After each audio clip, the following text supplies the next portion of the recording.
Hello friends, ఇవాళ వీడియోలో మనం 19th ఆగస్ట్ 2022కి సంబంధించిన కరెంట్ అఫైర్స్ గురించి అయితే డిస్కషన్ చేద్దాం. ఎవరైతే state and central level government జాబ్స్కి ప్రిపేర్ అవుతున్నారో, ఏపీ అండ్ తెలంగాణ ప్రభుత్వ ఉద్యోగాలకి ఎవరైతే ప్రిపేర్ అవుతున్నారో వాళ్ళందరికీ కూడా మన ఛానల్ తరపున వస్తున్న current affairs, paper analysis, additional GK videos చాలా యూస్ఫుల్గా ఉంటాయండి. అండ్ అదేవిధంగా రీసెంట్గా జరుగుతున్న రైల్వే గ్రూప్ డి ఎగ్జామ్స్లో కూడా మన ఛానల్ తరపున ప్రొవైడ్ చేస్తున్న కరెంట్ అఫైర్స్ చాలా అయితే కవర్ చేయడం జరుగుతుంది. అందుకే మీ అందరికీ అప్పటి నుండో చెప్తూ వచ్చాను, దయచేసి ప్రతి ఒక్కరు కూడా కరెంట్ అఫైర్స్ని డైలీ ఫాలో అవ్వండి అని. ఓకే, ఒకవేళ ఎవరికైనా కరెంట్ అఫైర్స్ కావాలనుకుంటే ఏ విధంగా పొందొచ్చో నేను వీడియోలో చెప్తాను, జాగ్రత్తగా వినండి. ఫ్రెండ్స్, మన ఛానల్లో వస్తున్న కరెంట్ అఫైర్స్, పేపర్ అనాలిసిస్ ఎవరికైనా పీడిఎఫ్ రూపంలో కావాలనుకుంటే మన దగ్గర 2021 జనవరి నుండి 2022 జూలై వరకు కూడా కరెంట్ అఫైర్స్, పేపర్ అనాలిసిస్ ఉన్నాయి. రీసెంట్గా చాలా ఎగ్జామ్స్లో మన కరెంట్ అఫైర్స్ అన్నీ కూడా కవర్ అవుతున్నాయి. అండ్ మనం ఒక ఆఫర్ ప్రొవైడ్ చేస్తున్నాము. 12 నెలలకి ఎవరికైనా సరే, 12 నెలలు ఎప్పటి నుండి, జనవరి నుండి జూలైలో ఈ మధ్యలో 12 నెలలు ఎవరికైనా సరే కరెంట్ అఫైర్స్ కావాలనుకుంటే కేవలం 200 రూపాయలేనండి. గుర్తుపెట్టుకోండి, 12 నెలలకు మాత్రమే. అలా అని జనవరి నుండి జూలై వరకు అనుకోకండి. నేను ఈ రెండు సంవత్సరాల మధ్యలో ఏదైనా 12 నెలలది 200 రూపాయలు. ఒకవేళ మీకు ఒకే నెల కావాలనుకుంటే 25 రూపాయలు. మీరు ఇవి ఎలా పొందొచ్చు అంటే, ఇక్కడ కనబడుతున్న ఏదైతే PhonePe are Google pay number ఉందో, పేటిఎం నెంబర్ ఉందో, దీనికి మీకు 200 రూపాయల ఆఫర్ది కావాలా, కేవలం ఒక మంత్దే కావాలనేది మీరు చూస్ చేసుకొని దీనికి మనీ సెండ్ చేస్తే, ఆ సెండ్ చేసిన మనీని స్క్రీన్ షాట్ తీసి కింద కనబడుతున్న వాట్సాప్ నెంబర్కి పంపించి మీకు ఎప్పటి నుండి ఎప్పటికి కావాలో అక్కడ మెన్షన్ చేస్తే, మీరు పంపించిన 24 అవర్స్లోగా మీకు కరెంట్ అఫైర్స్ అనేవి సెండ్ చేయడం జరుగుతుంది. గుర్తుపెట్టుకోండి, పెర్ మంత్ 25 రూపీస్. అండ్ ఒకవేళ మీకు 12 నెలలది కావాలనుకుంటే 200 రూపాయలు. అండ్ మన దగ్గర 2021 జనవరి నుండి 2022 జూలై వరకు ఉన్నాయి, గుర్తుపెట్టుకోండి. మన ఫస్ట్ క్వశ్చన్ గమనించినట్టయితే, జాతీయ కుటుంబ ఆరోగ్య సర్వే ప్రకారం ఎవరికి ఎక్కువ మంది లైంగిక భాగస్వాములు ఉన్నారు? ఇది రియల్ ఫ్యాక్ట్ అండి, స్వయంగా గవర్నమెంట్ సర్వే నుండి వచ్చింది ఇన్ఫర్మేషన్ అంతా కూడా. ఆన్సర్ వచ్చేసి మహిళలకు. దేశంలో 11 రాష్ట్రాలు, కేంద్రపాలిత ప్రాంతాలు, అంటే రాష్ట్రాలు, కేంద్రపాలిత ప్రాంతాలు కలిపి మొత్తం 11 ప్రాంతాల్లో చేసిన సర్వే ప్రకారం పురుషుల కంటే మహిళలకే ఎక్కువ మంది లైంగిక భాగస్వాములు ఉన్నారట. అంటే లైంగికంగా వాళ్ళకి కావాల్సిన భాగస్వాములు ఎక్కువ మంది ఉన్నారంట. జాతీయ కుటుంబ ఆరోగ్య సర్వే ద్వారా ఈ విషయం బయటపడింది. 2019-2021లో దేశంలోని 28 రాష్ట్రాలు, 8 కేంద్రపాలిత ప్రాంతాల్లోని 707 జిల్లాల్లో జాతీయ కుటుంబ ఆరోగ్య సర్వే 5 నిర్వహించారు. అండ్ 1.1 లక్షల మంది మహిళలు, 1,00,000 మంది పురుషుల నుంచి పలు అంశాలపై వివరణ తీసుకున్నారనమాట. అండ్ అది కూడా కొన్ని ప్రాంతాల నుండి, 28 రాష్ట్రాలు, కేంద్రపాలిత ప్రాంతాల నుండి కేవలము 11 ప్రాంతాల నుండి డేటాను తీసుకున్నారు. అయితే పలు రాష్ట్రాలు, కేంద్రపాలిత ప్రాంతాలలో పురుషుల కంటే మహిళల సగటు లైంగిక భాగస్వాముల సంఖ్య ఎక్కువగా ఉందట.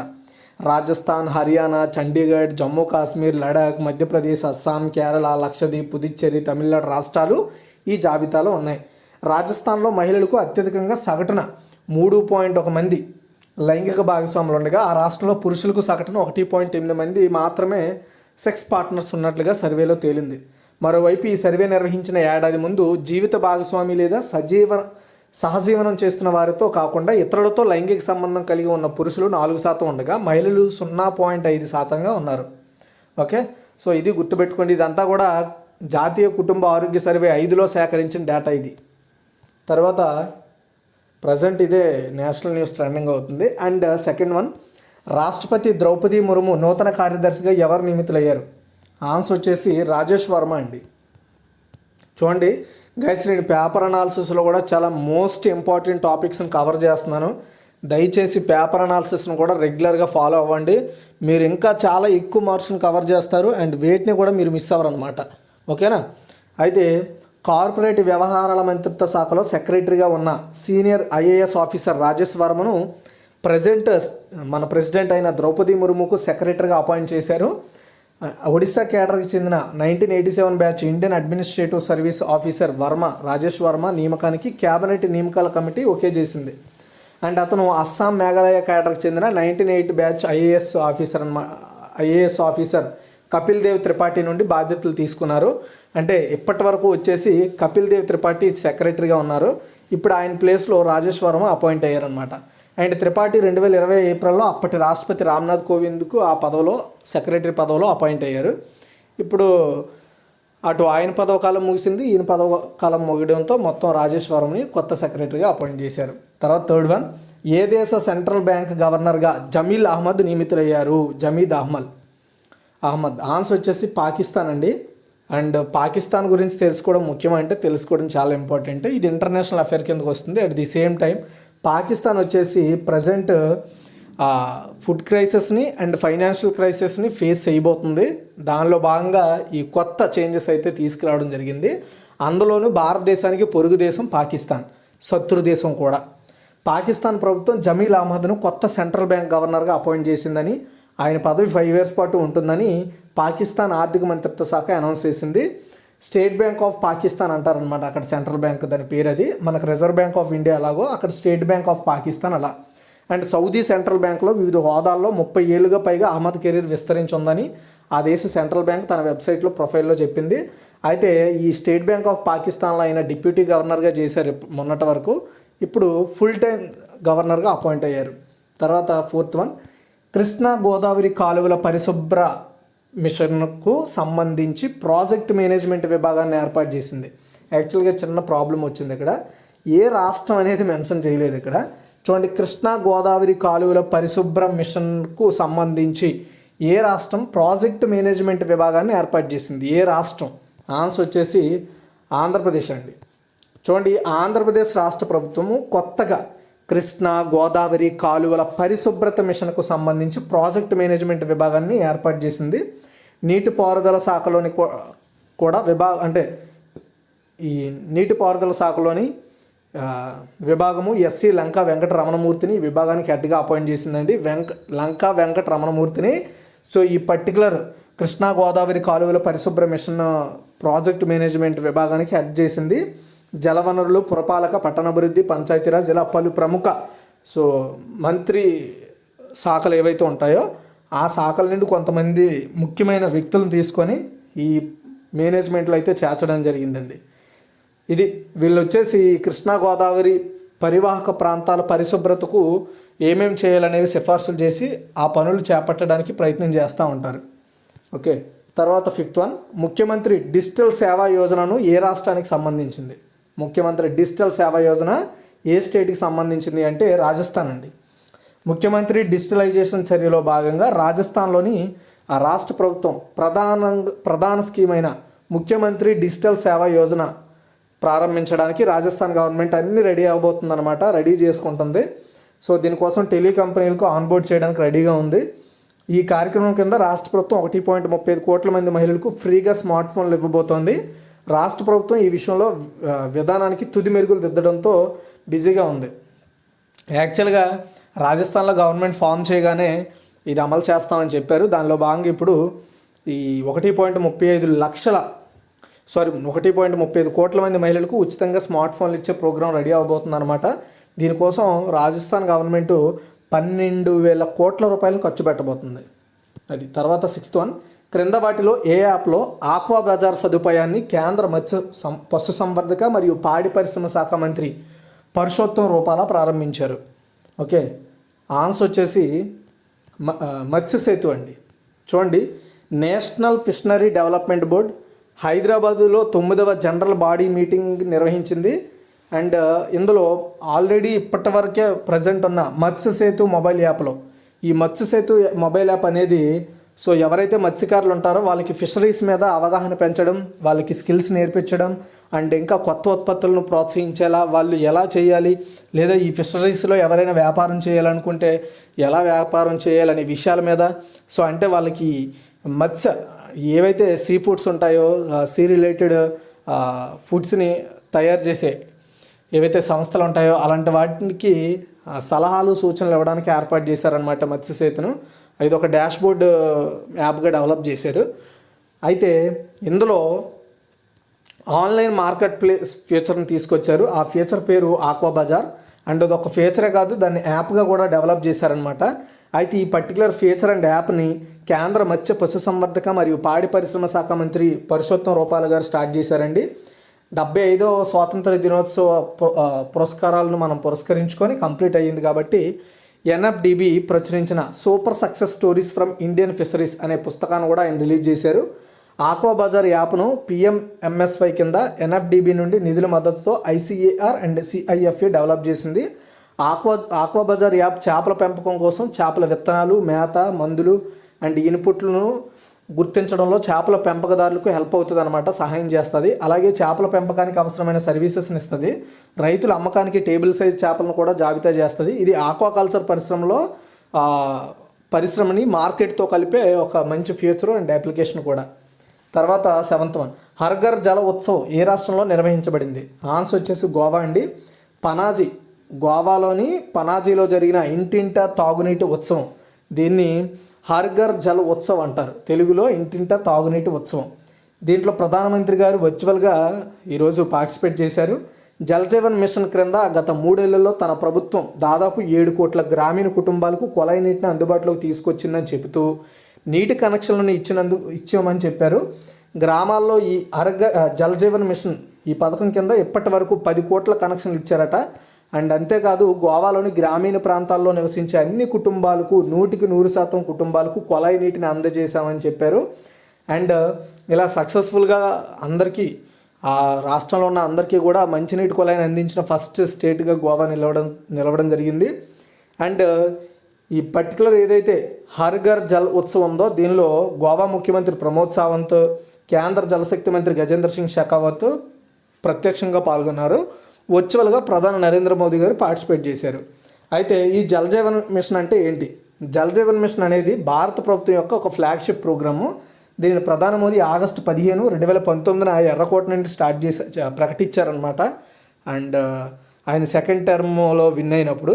అండ్ దీని లక్ష్యం 2024 నాటికి దేశంలో ప్రతి గ్రామీణ కుటుంబానికి నిర్ణీత నాణ్యతతో కూడిన మంచినీటిని అందించడం. ఈ కార్యక్రమాన్ని భారత ప్రభుత్వం, రాష్ట్రాలు, కేంద్రపాలిత ప్రాంతాల భాగస్వామ్యంతో అమలు చేస్తుంది. తర్వాత 8, ఏ సంస్థ భారతదేశంలో లోతైన నీటి అన్వేషణ కోసం ఎక్సోన్ మోబిల్తో ఒప్పందం కుదుర్చుకుంది? ఆన్సర్ వచ్చేసి ఓఎన్జీసీ అండి. ఓఎన్జీసీని మనము చమురు మరియు సహజ వాయువుల కార్పొరేషన్ అంటామన్నమాట. సో యాక్చువల్గా ఆయిల్ అండ్ గ్యాసెస్ కార్పొరేషన్ అని చెప్పొచ్చు, oil and natural gases corporation. And ఇది భారతదేశం యొక్క తూర్పు, పశ్చిమ తీరాలలో లోతైన నీటి అన్వేషణ కోసం ప్రపంచ పెట్రోలియం కంపెనీ అయిన ఎక్సోన్ మొబిల్తో ఒప్పందం చేసుకుంది. సో ఈ ఎక్సోన్ మొబిల్ అనే సంస్థ అమెరికాకి చెందిన ఒక ఎంఎన్సీ కంపెనీ అని చెప్పొచ్చు. అండ్ తూర్పు ఆఫ్షోర్లోని కృష్ణా, గోదావరి, కావేరీ బేసిస్, పశ్చిమ ఆఫ్షోర్లోని కచ్, ముంబై ప్రాంతంపై 2 కంపెనీలు దృష్టి పెడతాయి. సో ఇలా లోతైన నీటి అన్వేషణ చేయడం ద్వారా ఏంటంటే అక్కడ ఏమైనా ఫ్యూయల్ రిలేటెడ్ సోర్సెస్ ఉన్నాయా అనేది అన్వేషిస్తారు. అలా అన్వేషించడం ద్వారా ఏమవుతుంది, మనము అలాంటి గ్యాసెస్ కోసం వేరే దేశాలతో ఆధారపడకుండా మన దేశంలోనే ఉత్పత్తి చేసుకోవడానికి అవకాశం ఉంటుందన్నమాట. ఎందుకంటే మనము మన యొక్క చమురు అవసరాల్లో 80% మనము వేరే దేశాల మీద డిపెండ్ అవుతున్నాం. అది తగ్గించడమే ఈ ఓఎన్జీసీ ఎక్సోన్ మొబిల్ యొక్క కలయిక మెయిన్ థీమ్. తర్వాత 9, అల్టిమా సాలరీ ప్యాకేజీని అందించడానికి ఎఫ్సిఐతో అంటే ఫుడ్ కార్పొరేషన్ ఆఫ్ ఇండియాతో ఏ బ్యాంక్ ఒప్పందం చేసుకుంది? ఆన్సర్ వచ్చేసి యాక్సిస్ బ్యాంక్ అండి. అల్టిమా సాలరీ ప్యాకేజీ అంటే ఏంటంటే, ఫర్ ఎగ్జాంపుల్ చెప్తాను చూడండి, మనం యాక్సిస్ బ్యాంక్ తీసుకున్నాం అనుకోండి, మనకి యాక్సిస్ బ్యాంక్లో అందరికీ వచ్చే బెనిఫిట్సే వస్తాయి.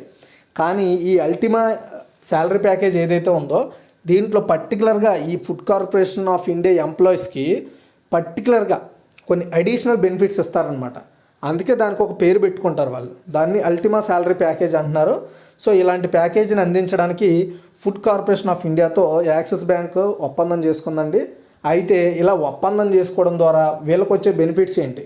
ఈ అకౌంట్స్ తీసుకున్న వారికి 20 లక్షల వరకు కూడా వ్యక్తిగత ప్రమాద బీమా ఇస్తారు. అండ్ అడిషనల్గా ఎడ్యుకేషన్ గ్రాంట్ కూడా ఉంటుంది 8 లక్షలు, అంటే వాళ్ళ పిల్లలు ఎవరినైనా చదివించుకోవాలనుకుంటే అండ్ లోన్ ఇస్తారనమాట. అండ్ శాశ్వత వైకల్యం వచ్చిందనుకోండి వాళ్ళకి 20 లక్షల వరకు కూడా ఇస్తారు. అదే శాశ్వత పాక్షిక వైకల్యం వస్తే 20 లక్షలు ఇస్తారు. అండ్ ఎయిర్ యాక్సిడెంట్ జరిగితే 1 కోటి రూపాయలు కవర్ అవుతుంది. కుటుంబ సభ్యునికి ఉచితంగా అదనపు డెబిట్ కార్డు అండ్ గృహ రుణాలపై ఈఎంఐ కూడా మాఫీ చేస్తారు 12%. అండ్ కుటుంబ సభ్యులకు 3 జీరో బ్యాలెన్స్ ఖాతాలు కూడా ఇస్తారు. తర్వాత 10, వాతావరణ మార్పులపై ఐక్యరాజ్య సమితి ఫ్రేమ్వర్క్ కన్వెన్షన్ యొక్క కొత్త కార్యనిర్వాహక కార్యదర్శిగా ఎవరు నియమితులయ్యారు? అంటే ఎగ్జిక్యూటివ్ సెక్రటరీ యుఎన్ఎఫ్సిసిసికి. ఆన్సర్ వచ్చేసి సైమన్ స్టీల్.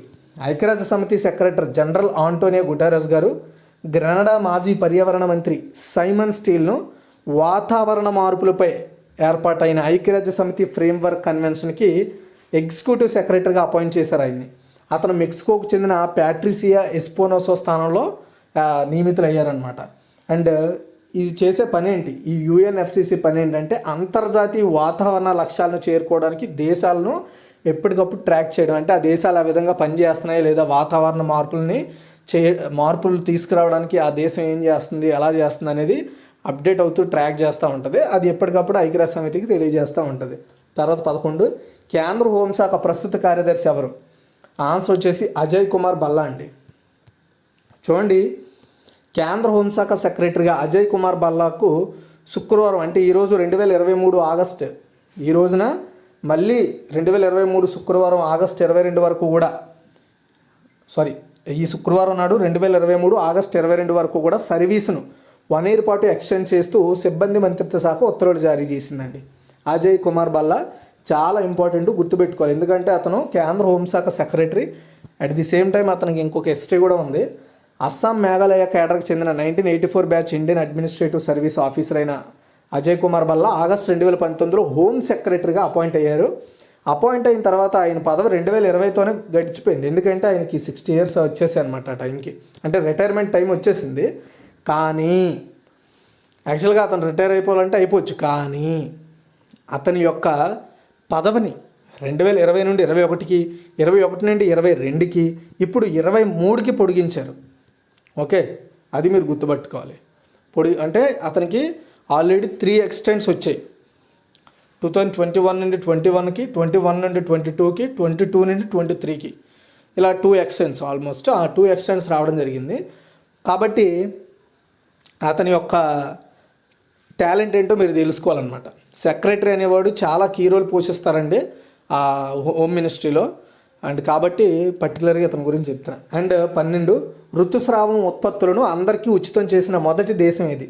ఆన్సర్ వచ్చేసి స్కాట్లాండ్ అండి. యాక్చువల్గా స్కాట్లాండ్లో మొన్నటి వరకు ఏంటంటే స్టూడెంట్స్కి మాత్రమే ఉచితంగా పీరియడ్ అంటే ఋతుస్రావాలకు కావాల్సిన ఒక కిట్ని అందించింది. ఇప్పుడు అక్కడ ఏర్పాటైన కొత్త చట్టం ప్రకారం సో స్కాట్లాండ్లో ఉన్న మహిళలందరికీ కూడా సో టాంపాన్లు, ప్యాడ్లు ఇలాంటి శానిటరీ ఉత్పత్తులను అంటే పీరియడ్ ప్రొడక్ట్స్ని ఎవరికైనా సరే అవసరమైన వారికి ఉచితంగా అందించాలన్నమాట. స్కాట్లాండ్లో పీరియడ్ ప్రొడక్ట్స్ యాక్ట్లో అమల్లోకి వచ్చినందున సో ఇది అమలవుతుంది. స్కాట్లాండ్ దేశం అంతా మహిళలకి ఎవరికైనా అవసరమైన వాళ్ళకి ఫ్రీగా సో ఈ పీరియడ్ కిట్స్ని అంటే పీరియడ్ ఉత్పత్తుల్ని ఫ్రీగా ఇవ్వాల్సి ఉంటుంది చట్టం ప్రకారం. ఇలా చేసిన ప్రపంచంలోనే ఫస్ట్ కంట్రీ స్కాట్లాండ్. తర్వాత 13, భారతదేశంలో డిజిటల్ చెల్లింపులను ప్రోత్సహించేందుకు మాస్టర్ కార్డు ఏ క్రీడ యొక్క క్రీడాకారులతో భాగస్వామ్యం కుదుర్చుకుంది? ఏ క్రీడకు చెందిన వాళ్ళంటే బ్యాడ్మింటన్ అండి. మన ఇండియాలో డిజిటల్ ట్రాన్సాక్షన్ని ఇంకా ప్రోత్సహించడం కోసం మాస్టర్ కార్డు బ్రాండ్ అంబాసిడర్లుగా లక్ష్య సేన్ని, కిదంబి శ్రీకాంత్ని, సాత్విక్ సాయిరాజ్ రాంకిరెడ్డి మరియు చిరాగ్ శెట్టి సంతకాలు చేశారనమాట. వీళ్ళు ఈ మాస్టర్ కార్డు యొక్క ఆన్లైన్ ట్రాన్సాక్షన్ని ప్రమోట్ చేస్తారు. భారతదేశంలో డిజిటల్ చెల్లింపుల భద్రత అండ్ వాటి యొక్క సౌలభ్యం గురించి అవగాహన కల్పిస్తారు వీళ్ళందరూ. ఈ భాగస్వామ్యం భారతీయ రిజర్వ్ బ్యాంక్ యొక్క ప్రయత్నాలను అండ్ డిజిటల్ ఇండియాలపై ప్రధానమంత్రి మోడీ దృష్టిని కూడా పెంచుతుంది. ఎందుకంటే డిజిటల్ ఇండియాలో భాగంగా మనం డిజిటల్ ట్రాన్సాక్షన్ చేస్తున్నాము అండ్ అది మనకి ఈజీ చేసింది. కాబట్టి ఇంకా ఫ్యూచర్లో అది ఇంకా ఎక్కువ పెరగాలి, డిజిటల్ ట్రాన్సాక్షన్స్ పెరగాలని మాస్టర్ కార్డ్ అయితే చెప్తోంది. కంపెనీ 2021లో బ్రాండ్ అంబాసిడర్గా శివ కపూర్ మరియు అనిర్బన్ లహరేల్ని కూడా వాళ్ళ అంబాసిడర్గా అపాయింట్ చేసుకుంది. ఇక్కడ ఆల్రెడీ మనం గుర్తుపెట్టుకోవాలి, నేను మార్నింగ్ ఆల్రెడీ ఆర్బీఐకి సంబంధించిన ఒక ఆర్టికల్ చదివాను. అయితే ఆ ఆర్టికల్ గురించి మీకు చెప్దాం అనుకున్నాను మార్నింగ్ పేపర్ అనాలిసిస్లో, బట్ అది ఇంకా కన్ఫర్మ్ కాలేదు కాబట్టి చెప్పలేదు. అయితే అన్ని బ్యాంకుల్ని అదేవిధంగా ప్రతి ఒక్కరిని ఆర్బీఐ ఒక పేపర్లో నోట్ రిలీజ్ చేసింది. ఏంటంటే సో డిజిటల్ ట్రాన్సాక్షన్స్ మీద కూడా ఛార్జీలు వెయ్యాలి అనే ఉద్దేశంతో ఒక లెటర్ని అయితే రిలీజ్ చేసింది. సో దాని మీద ఫ్యూచర్లో మేబీ ఒకవేళ డిజిటల్ ట్రాన్సాక్షన్లో కూడా మనకి ఛార్జీలు వసూలు చేసే ఛాన్స్ ఉంటుంది. లైక్ మనం ఇప్పుడు ఏటీఎం కార్డులు వాడితే ఎలా అయితే మనకి ఛార్జీలు వసూలు అవుతాయో పరిమితికి మించి, అదేవిధంగా ఇప్పుడు ఈ digital like PhonePe, Paytm, Google pay వాడినప్పుడు కూడా మనకి అడిషనల్గా ఛార్జ్ చేస్తారనమాట. సో ఇలాంటి ఛార్జెస్ చేయడం వల్ల మనకు బెనిఫిట్ ఉందా లేదా అనేది చెప్పండి. అండ్ దానివల్ల ఎవరు నష్టపోతారో అది కూడా చెప్పండి. నెక్స్ట్ 14, యూఈఎఫ్ఏ ఉమెన్స్ ఛాంపియన్స్ లీగ్లో ఆడిన మొదటి భారతీయ ఫుట్బాల్ క్రీడాకారిణి ఎవరు? ఆన్సర్ వచ్చేసి మనీషా కళ్యాణ్ అండి. ప్రెస్లోని ఎంగోమీలో జరిగిన యూరోపియన్ క్లబ్ పోటీలో అపోలన్ లేడీస్ ఎఫ్సి తరపున ఆడిన యువ striker Manisha Kalyan UEFA women's championship లీగ్లో ఆడిన first Indian football player. Okay, women football player కూడా. అండ్ 20 ఏళ్లలో ఆమె సైప్రియన్ టాప్ డివిజన్ విజేతల అపోలోస్ లేడ్స్తో బహుళ సంవత్సరాల ఒప్పందాన్ని కుదుర్చుకుంది కాబట్టి సో ఆమె ఆ క్లబ్ తరపున ఆడాల్సి ఉంటుంది. ఆ క్లబ్ తరపున సంతకం చేసిన 4వ భారతీయ మహిళా ఫుట్బాల్ క్రీడాకారిణి ఆమె. అండ్ ఆడిన ఫస్ట్ ప్లేయర్ ఆమె, అది ఆ క్లబ్ తరపున. అండ్ 2021-22 సీజన్కు AIFF women footballer of the year award కూడా ఆమెకు లభించింది. అయితే యూఈఎఫ్ఏ అంటే the union of European football association, చాలా పెద్ద association. Next 15, Asia cup T20 world cup టోర్నీలకు బంగ్లాదేశ్ కోచ్గా నియమితులైన భారతదేశ మాజీ క్రికెటర్ ఎవరు? ఆన్సర్ వచ్చేసి శ్రీధరన్ శ్రీరామ్. టీమిండియా మాజీ క్రికెట్ ప్లేయర్ అయిన శ్రీధరన్ శ్రీరామ్ బంగ్లాదేశ్ టీం కోచ్కి, బంగ్లాదేశ్ క్రికెట్ టీం ఏదైతే ఉంటుందో దానికి కోచ్గా ఎంపికయ్యాడు. యూఏఈలో జరిగే ఆసియా కప్తో పాటు ఆస్ట్రేలియాలో జరగనున్న T20 వరల్డ్ కప్ కోసం బంగ్లాదేశ్ జాతీయ జట్టుకు కోచ్గా మన టీమిండియా మాజీ ఆల్రౌండర్ శ్రీధరన్ శ్రీరామ్ అయితే ఉంటాడని బంగ్లాదేశ్ క్రికెట్ బోర్డు అయితే అనౌన్స్ చేసింది. అండ్ శ్రీధరన్ శ్రీరామ్ భారత్ తరపున 2000 నుంచి 2004 వరకు వన్డేల్లో ప్రాతినిధ్యం వహించాడు. తర్వాత 16, ప్రపంచ ఛాయాచిత్ర దినోత్సవం ఎప్పుడు జరుపుకుంటారు? ఆన్సర్ వచ్చేసి ఆగస్టు 19 అండి. ప్రపంచ ఛాయాచిత్ర దినోత్సవం అంటే ఫోటోగ్రఫీ డేని ఎవ్రీ ఇయర్ ఆగస్ట్ 19 సెలబ్రేట్ చేస్తారు. సో ఈరోజు ఫోటోగ్రఫీ యొక్క కళ, క్రాఫ్ట్, సైన్సెస్పై దృష్టి పెడుతుంది. అండ్ ఈ ఫోటోగ్రఫీ ప్రక్రియ అయిన డాక్యురియో టైప్ అంటే ఈ ఫోటో ప్రాసెస్నే డాక్యురియో టైప్ అంటారు. దీన్ని కనుగొనడం ద్వారా ఈ డేని జరుపుకోవడానికి ఒక రీజన్ స్టార్ట్ అయింది. ఒక రోజున హస్తకళ, విజ్ఞాన శాస్త్రం, ఫోటోగ్రఫీ చరిత్రకి అంకితం చేశారు. మనందరికీ తెలుసు ఫోటో అనేది మన ఎంత మెమొరీగా ఉంటుందో చాలామందికి తెలుసు. దాన్ని ఫీల్ అయిన వాళ్ళకి అర్థమయ్యే ఉంటుంది. దాని గురించి ప్రత్యేకంగా చెప్పకల్లా. అయితే ఫోటోగ్రఫీ లేదా ఛాయాగ్రహణం అనేది కాంతి లేదా ఇతర విద్యుత్ అయస్కాంత వికరణాలను భద్రపరచడంతో పాటు రసాయనిక చర్యలతో కాంతి సూక్ష్మాలని గుర్తించి ఒక ఛాయాగ్రాహక చిత్రం, ఇలా ఒక ఫోటో ఏర్పాటు అవుతుంది. అయితే ఈ సంవత్సరం థీమ్ వచ్చేసి pandemic lockdown through the lens. And మీరు ఒకవేళ ఇంకా దీని గురించి మోర్ ఇన్ఫర్మేషన్ తెలుసుకోవాలి, దీని హిస్టరీ తెలుసుకోవాలనుకుంటే నెక్స్ట్ మంత్ ఎవరైతే ఈ కరెంట్ అఫైర్స్ పీడిఎఫ్ కొంటారో వాళ్ళు మోర్ ఇన్ఫర్మేషన్ మీద క్లిక్ చేయండి. లేదు అంటే ఇప్పుడు నేను ఆల్రెడీ డిస్క్రిప్షన్లో లింక్ పెడతాను, ఎవరికైనా ఇంట్రెస్ట్ ఉంటే అక్కడ క్లిక్ చేసి చదువుకోండి టైం ఉంటే మీకు. తర్వాత 17, ప్రపంచ మానవతా దినోత్సవం ఎప్పుడు జరుపుకుంటారు? ఆగస్ట్ 19 అండి. మానవత సేవ చేసేటప్పుడు మానవతా సిబ్బందికి మరియు ప్రాణాలు కోల్పోయిన లేదా కార్మికులకు నివాళులు అర్పించడానికి ప్రతి సంవత్సరం ఆగస్టు 19 ప్రపంచ మానవతా దినోత్సవం సెలబ్రేట్ చేసుకుంటామండి. 2009లో ఐక్యరాజ్య సమితి జనరల్ అసెంబ్లీ దీనిని అధికారికంగా ఐడెంటిఫై చేసింది. ఆ 19 ఆగస్ట్ నుండి ఈ డేని సెలబ్రేట్ చేసుకోవడం స్టార్ట్ చేసింది. ప్రపంచ మానవతా దినోత్సవం ఇరాక్ సెక్రటరీ జనరల్ యొక్క ప్రత్యేక ప్రతినిధి సెర్గియో వియోరి డి మొల్లా అతని యొక్క మరణాన్ని సూచిస్తుంది ఈ డే. 2003లో బాగ్దాద్లోని ఐక్యరాజ్య సమితి ప్రధాన కార్యాలయంపై ఉగ్రవాదులు జరిపిన బాంబు దాడిలో ఆయన చనిపోయారనమాట. అప్పటి నుండి ఆ డే సెలబ్రేట్ చేయడం స్టార్ట్ చేశారు ఆయన గుర్తుగా. అండ్ ఈ ఇయర్ థీమ్ వచ్చేసి it takes A village. Okay, ఇదిగా ఓవరాల్గా కరెంట్ అఫైర్స్. ఒకసారి క్విక్ రివ్యూ చేద్దాం. భారతీయ కుటుంబ ఆరోగ్య సర్వే ప్రకారం ఎవరికి ఎక్కువ మంది లైంగిక భాగస్వాములు ఉన్నారు అంటే భారతదేశంలో మహిళలకి. అదేవిధంగా రాష్ట్రపతి ద్రౌపది ముర్ము నూతన కార్యదర్శిగా ఎవరు అపాయింట్ అయ్యారంటే రాజేష్ వర్మ. తర్వాత వచ్చేసి ఏ దేశ సెంట్రల్ బ్యాంక్ గవర్నర్గా జమీల్ అహ్మద్ నియమితులయ్యారంటే పాకిస్తాన్. కృష్ణా గోదావరి కాలువల పరిశుభ్ర మిషన్కు సంబంధించి ప్రాజెక్ట్ మేనేజ్మెంట్ విభాగాన్ని ఏ రాష్ట్రం ఏర్పాటు చేసిందంటే ఆంధ్రప్రదేశ్ అండి. తర్వాత ముఖ్యమంత్రి డిజిటల్ సేవా యోజనను ఏ రాష్ట్రానికి సంబంధించిందంటే రాజస్థాన్కి సంబంధించింది. క్రింద వాటిలో ఏ యాప్లో ఆక్వాబజార్ సదుపాయాన్ని కేంద్ర మత్స్య పశుసంవర్ధక పాడి పరిశ్రమల శాఖ మంత్రి పురుషోత్తం రూపాల ప్రారంభించారంటే ఆన్సర్ వచ్చేసి మత్స్యసేతు. అదేవిధంగా హర్ఘర్ జల ఉత్సవ్ ఏ రాష్ట్రంలో నిర్వహించబడిందంటే గోవా అండి.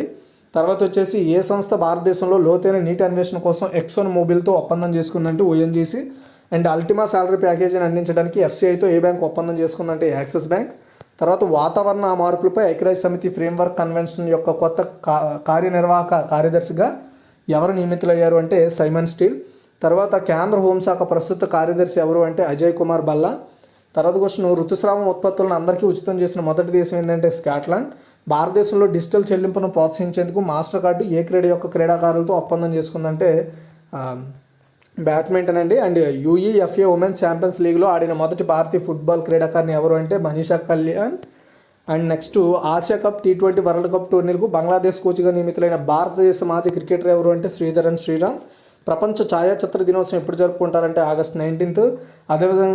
అదేవిధంగా ప్రపంచ మానవతా దినోత్సవం ఎప్పుడు జరుపుకుంటారంటే ఆగస్ట్ 19th.